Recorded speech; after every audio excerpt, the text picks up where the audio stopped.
Hello, welcome back to the MTX Automotive channel. Today I wanted to talk about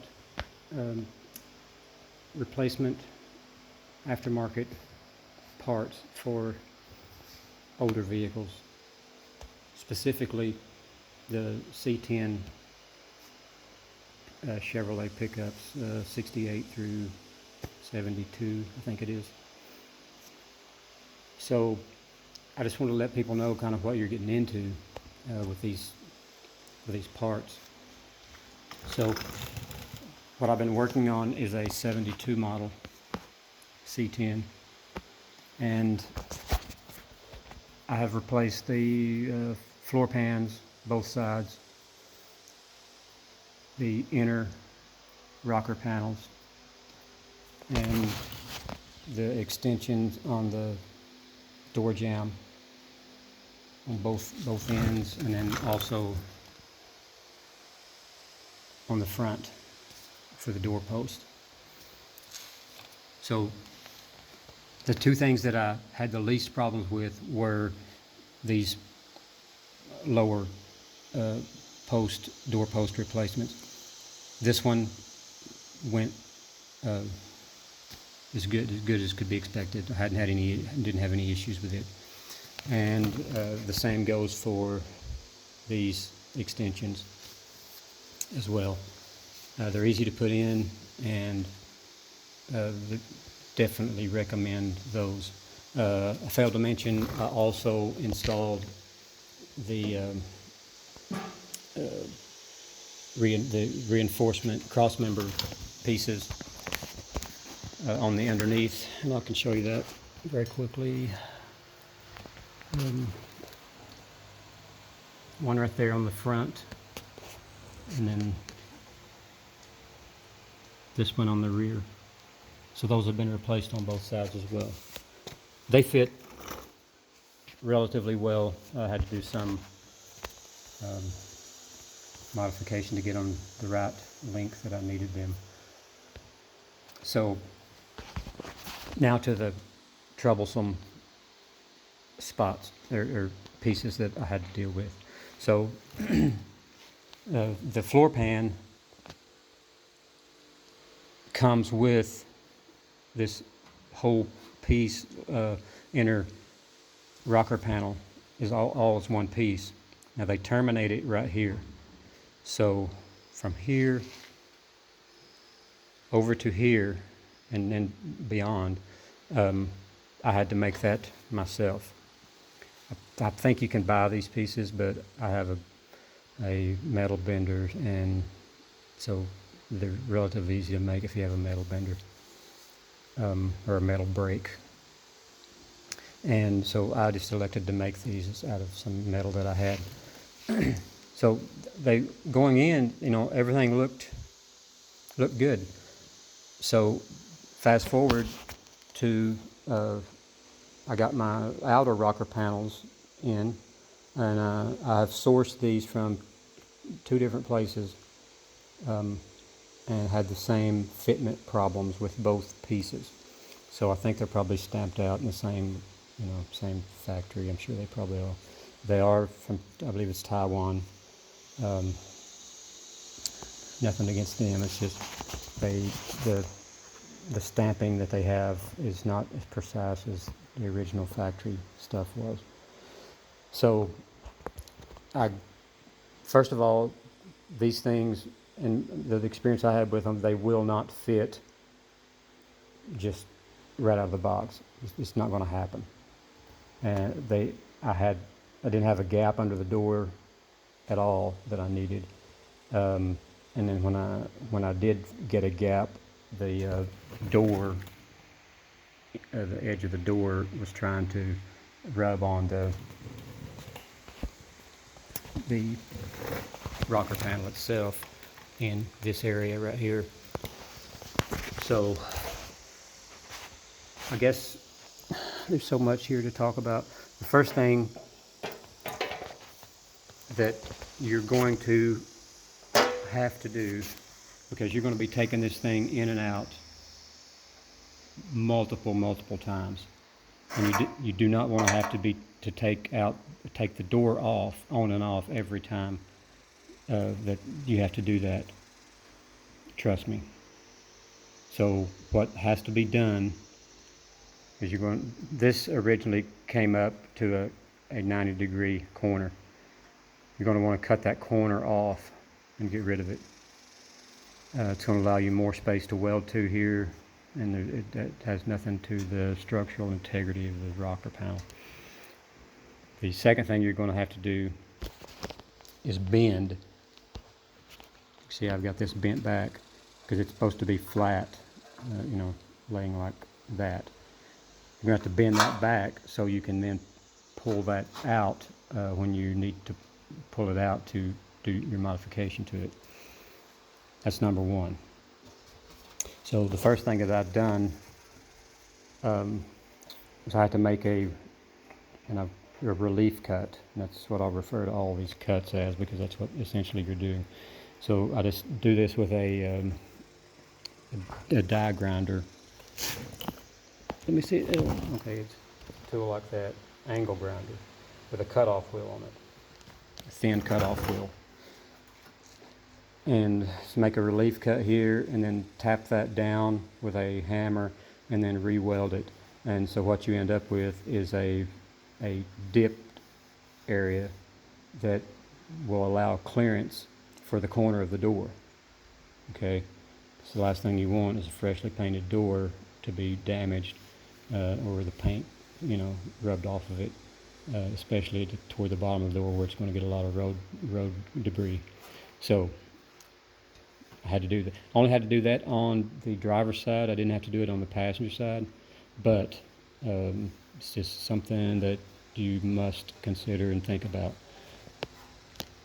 The other things that I had to do, I had to make relief cuts on practically every bend on this. So a relief cut here, one over here, and then one in this area because it was the wrong radius. Okay, and this has to be, you may not think of it as being very important, but it absolutely is, because if it's not right, this is what your door seal will glue to. So if this isn't right, that you're going to have wind noise there possibly, or water leaking. I mean, all kinds of things can go wrong if the door doesn't seal properly. So that has to be, close attention has to be paid to that to get it right. And this one, on the back radius, I didn't have to do any relief cutting on that on the passenger side, on the driver's side. On the passenger side, I did have to make a relief cut on this radius in order to make this lay flat against the door jamb. And these are just holes for self-tapping screws. You're going to want some of them to hold these in place while you check your door gaps and whatnot, because they won't stay in place. The next thing that I had to do on this one for the driver's side was, and this is on the end of it, the lighting is horrible, so this is on the end of it. Okay, this was too long. It was bumping up against this cab corner to where that it was not allowing it to seat right back here. And also had to modify this. I'll get into that later. So basically, you have to keep trimming this until you get it right. Now, this end piece here, you want to save that because you're going to have to weld that back on. So, you're going to cut it here initially. Take this piece, don't lose it, and then when you get it to the right length, then you can re-weld this back on and then finish the radius out the way you want it. So that goes without saying, once you do that, you have metal treatment issues to deal with. So on these rocker panels, on the insides of them, I always spray them with some kind of rocker panel spray. Napa makes a good one that I like to use. It dries fast and it's really durable, and it's even more durable in an area where it doesn't get any sunlight, which this is not going to get any sunlight. But the rocker panels that I took off of this particular truck hadn't been on there very long, but the person failed to treat the back side of them and they rusted out in no time. I mean, very, very quickly.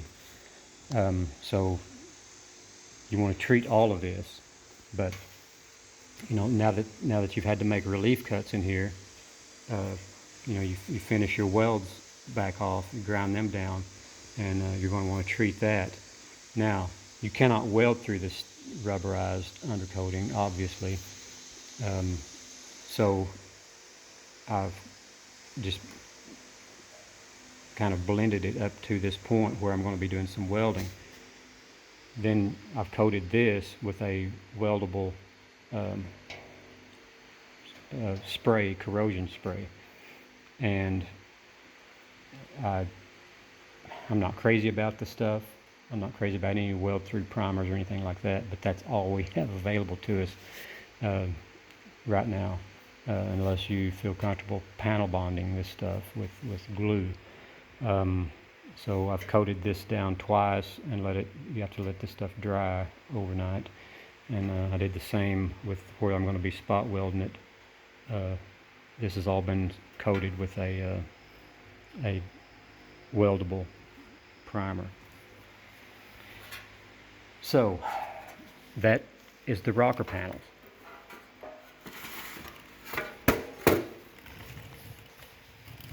The next thing that I put on was new cab corners on both sides.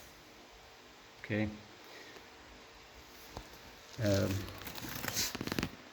These things are at both sides have been, had their issues. You have to kind of tack weld them in place, and they're going to have to be tweaked and twisted and all kinds of things to get them to fit, to look, to make your gaps look right. So the two things I noticed, I'll start with just I noticed them at about the same time, because you notice it when you shut the door.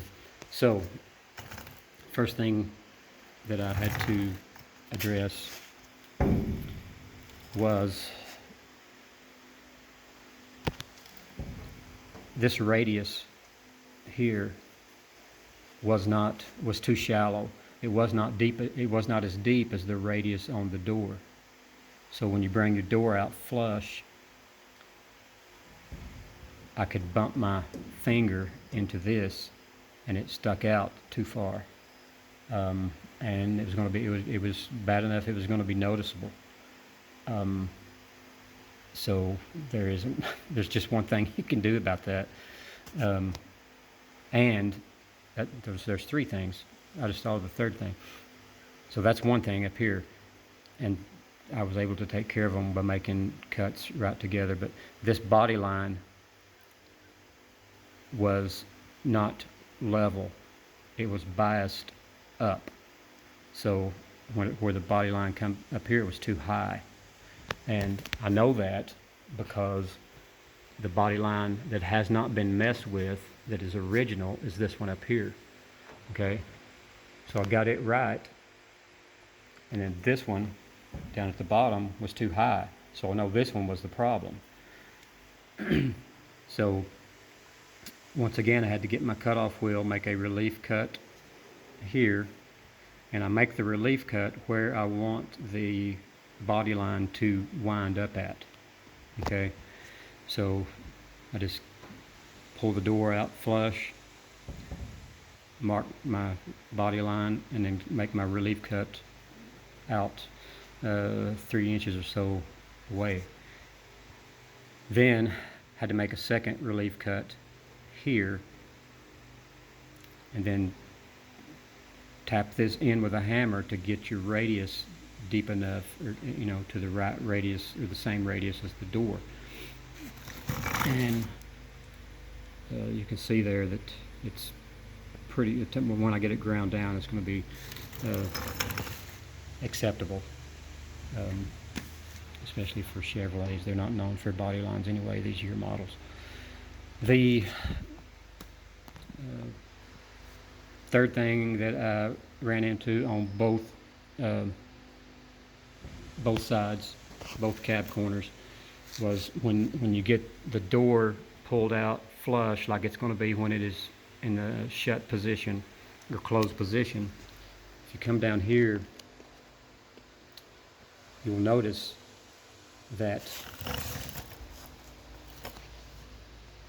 the radius of this door is not the same as the radius of this cab corner. As a matter of fact, this cab corner doesn't even have a radius to it. It is just flat.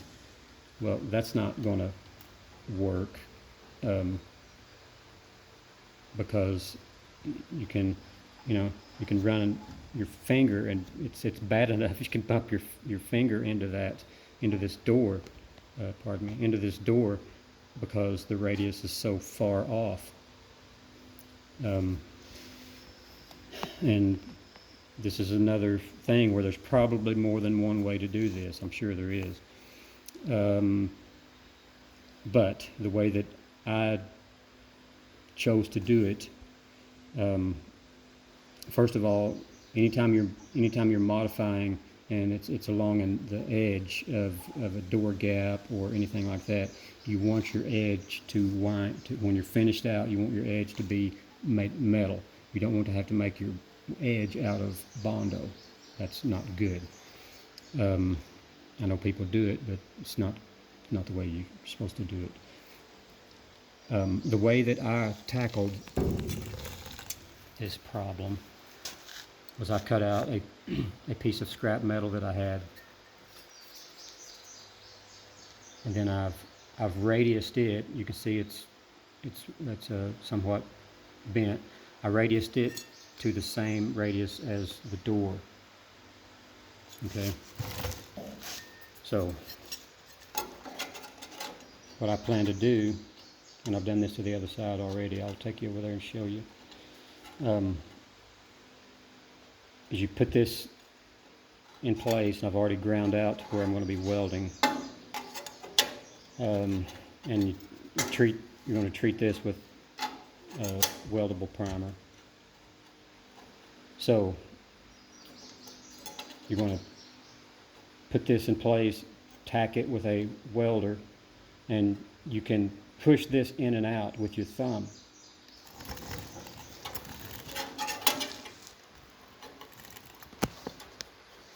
You can push this in and out with your thumb and change that radius, as you can tell.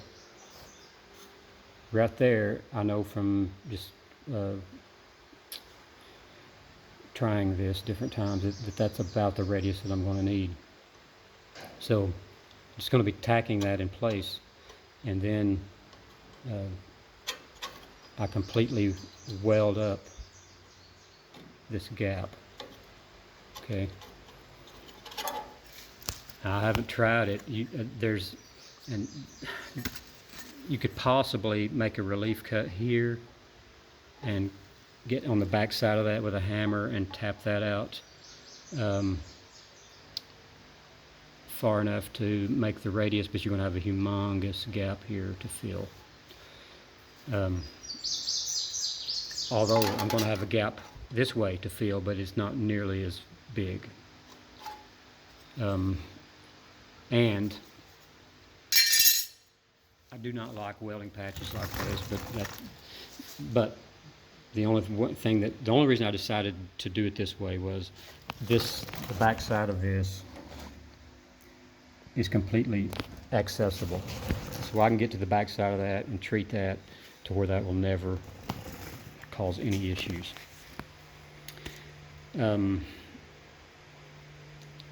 Yeah, so that's the way that I will be tackling that.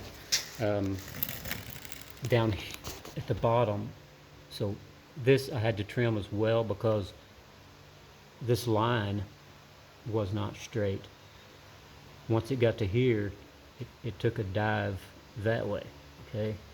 So that had to be straightened out before my rocker panel would mate it to it flush like it should. And I know I've went over 3 or 4 or 5 things now, but so the last thing issue that I had to deal with was there was a piece, the metal back here